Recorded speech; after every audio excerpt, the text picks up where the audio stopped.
This is Comic Station issue number 57 for January 29th of 2014. I'm going to start it right off with Revolutionary War, Knights of Pendragon. This is something that I was not too familiar with. Some of the characters crossed over into some of the things I read. I've seen them before in my Exiles, but they were in a hold. They're new to me. This is kind of a reboot. We weren't even sure if it was a number one until I actually opened the cover. Yeah, there's no numbering. Yeah, there's no numbering in it, but it is a number one, and there will be more, which I was excited to see because this was actually a pretty good read. Taking some people that have been, retired from being superheroes for a little while and gathering them all back together to fight the villain who was zombie King Arthur of the Zombie Knights of the Zombie Round Table. Yes. The Round Table itself is actually a zombie. So that I'm like, okay, zombies, but as long as it doesn't continue to be zombies as the main enemy throughout the rest of this, I think this shows a lot of promise, and excited to see some of these characters in action. Yeah, it looks interesting. It does look very British. Yeah, and the art on the inside is very reflective of the cover, which I like it when that happens. Very cool. Guardians of the Galaxy. For this one, it is number 11, but it is the start of the trial of Jean Grey. So in this, you get, if you're a fan of Gamora, you get to see her in her old outfit, but she is a Skrull. Mm-hmm. I am a fan of her old outfit, so I do like this, and then they do get a little bit of a fight, so that's kind of fun too. And if you're not familiar with it, Angela is on this team up with Gamora, and they are kind of running around together, arguing amongst themselves, and overall I enjoy that they're working together. Their interaction is very fun. I do really like the art in this. It is one of my favorite titles, so I do recommend picking it up. Guardians of the Galaxy has picked up quite a following, so yeah. A number of people really enjoy that. The first one I have here is from Grim Fairy Tales, Tales of Oz, the Tin Man. This is from Zenescope. This is a kind of offshoot of the main title, which is Oz, and this is going on. They're having a number of these titles going on some of the secondary characters, and obviously this one goes on Tin Man. It follows a little bit of before he was the Tin Man, when he was the woodcutter, what made him become the Tin Man, and his situation that led him to become made of metal and without a heart.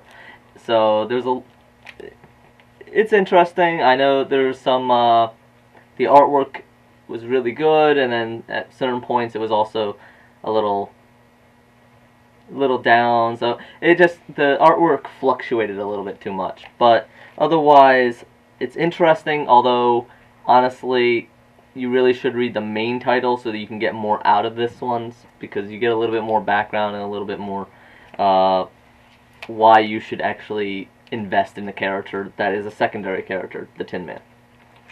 Next I had was also from Marvel. This was the Amazing Spider-Man number 1, or that, in my opinion, it should be called the Amazing Spider-Man number Y. I live under a rock. There's a lot of things in this world that I don't know about. However, if you don't know what's going on in this comic, there's something seriously wrong with you. This was really just a reboot of the Spider-Man origin story again. And I don't know why this needed to be put out. I'm feeling bad for the trees on this one. And aren't they a little late? Because the Amazing Spider-Man, that reboot, it should have tied in with the movie a little closer, and now it just kind of seems like something that they put out to fill the shelves, to be quite honest. I mean, it's one of those things where even if you're a Spider-Man fan, reading this, I don't even think that it's necessarily appealing to you. It just seems... I don't know. It just seems like they're doing... Honestly, kind of cash in with the Amazing Spider-Man coming in for number 2, and they're just kind of, hey, look, number 2's out. Maybe you can get some people to buy this comic, and it just, I don't know. No, don't recommend it. Number Y is a very good example. I have an annual for Huntress, World's Finest, and Powergirl. If you don't read this line, it's still okay to pick this one up. as it has, as you can see. We got Wonder Woman, we got Robin as a female, Supergirl, and there were a lot of other female cameos in this that I am enjoying very much. There's lots of fighting, as the cover kind of gives away, but overall, it's really good. I really enjoyed the art in this. I'm definitely going to pick it up, and that's about all I have to say about it. So it's good for new readers if they haven't been reading. I know it's an annual, I wouldn't even say new readers. I would just say anyone. I mean, you might want to know like something, but well, I'm saying it's definitely the Huntress World's Finest. I know that the World's Finest is its own title, so you don't have to. You don't have to be following the Huntress and Powergirl comic that they have out right now to get into this. Cool. The next one I have is you're gonna see this one twice in this episode because this one is Furious from Dark Horse Comics. This is written by Brian Glass, and there is a little extra at the end of this episode. We're going to talk a little bit more about this. There is some additional content that will help expand upon this, but essentially for our preview, our little review section here, I did want to mention that I really enjoyed the artwork. I thought it was very poignant, very attached very well to the storyline, and it starts off a little disjointed, but then by the end of it, you get the idea of why they did that. There's a little bit of a catch at the end, and essentially, Furious is the first hero in this world, which is very much like our own. Unfortunately, she wants to be known by another name, the Beacon, but because of her, let's say, slight temper, she gets the nickname from the media as Furious because while she tries to do the right thing, many of the people that get on her bad side end up in a bloody pulp. So, of course, the media being what it is, sensationalism, takes that to its extreme. So this is this in very much lampoons and takes what happens in the media, the extremes of media and everything, and plays that off, as well as a tale of redemption and everything. So it's really quite interesting. I did enjoy it, and like I said, there'll be more at the end of this episode, a little bit more about it.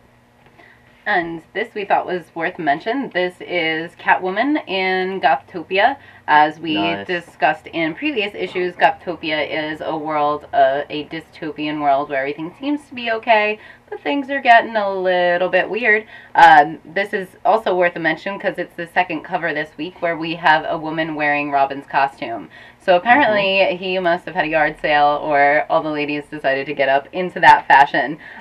Catwoman does look awesome with Robin's shirt on. And it's the best looking Robin has looked in a while. Yes.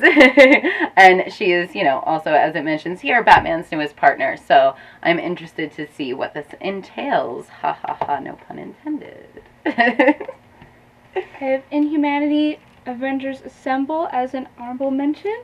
As is number 23. I wonder why. And you can see on the cover is Wolverine and Spider-Girl, aka Anya Corazon, one of my favorites. So definitely gonna pick this up as they're bringing this character back more often. I'm gonna be picking up more comics. Yeah, a little self-serving there. And finally, we have instead of a statue, we have. Yeah, we had. There was a gun here. I don't know what you're talking about. It was. There was gun. There was definitely a gun here. It was gold.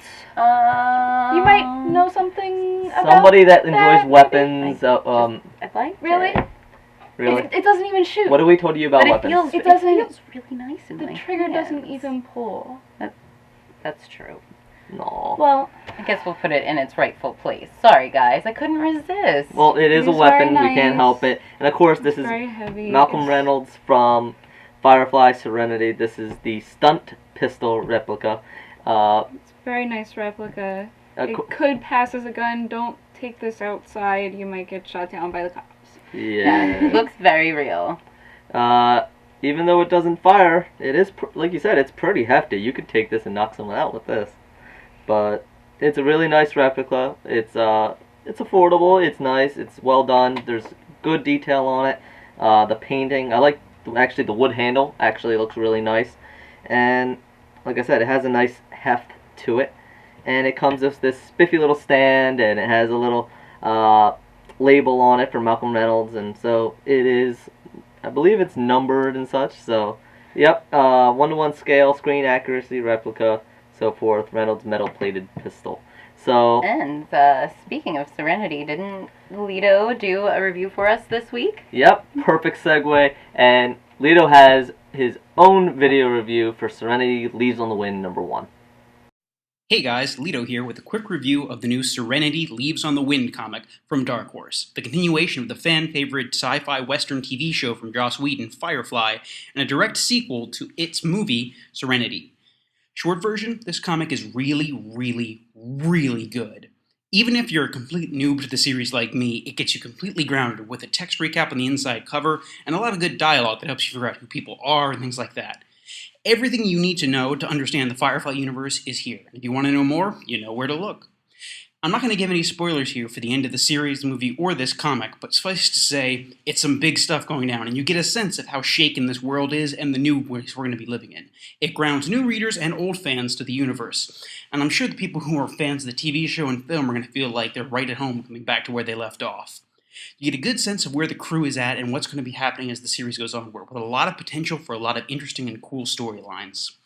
Overall, it's just a great comic and a spectacular first issue, and I'm looking forward to more greatness from this as we go forward.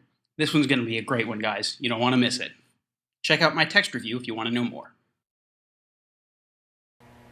Thanks, Lido, for doing that review, and we're back. As I mentioned earlier in this episode, Brian Glass did Furious #1, and as a new comic and somebody on Brian Glass's pedigree, he has won the 2009 and 2010 Harvey Awards for his work in Mice Templars, as well as worked on a number of other titles for publishers such as DC and Marvel. I had the opportunity to sit down with him and do an interview. So we talked a little bit about himself and his history, like I just said, and as well as went into a little bit more in-depth on Furious, no spoilers, and gave a little hints here and there. But I really enjoyed the interview despite some audio technical difficulties I had. I cleaned it up as best I could, and it is available on frontwardsgamer.com as well as all our YouTube channels. So feel free to check it out, let us know, and check out Brian Glass's Furious. So, and of course, we also, if you may have noticed, our awards video didn't go up on last Friday. We decided to extend it to this Friday. So on Friday, we will be posting our awards for the 2013 Comic Station Awards. And again, you're welcome to post any comments on the awards nominees video or on this video, and we'll compile it as well. This is another issue of Comic Station wrapped up for issue number 57 for January 29, 2014. Stay warm, it's really cold out there. It's kind of cold in here. It is. Alright, thank you. Bye. See you next week.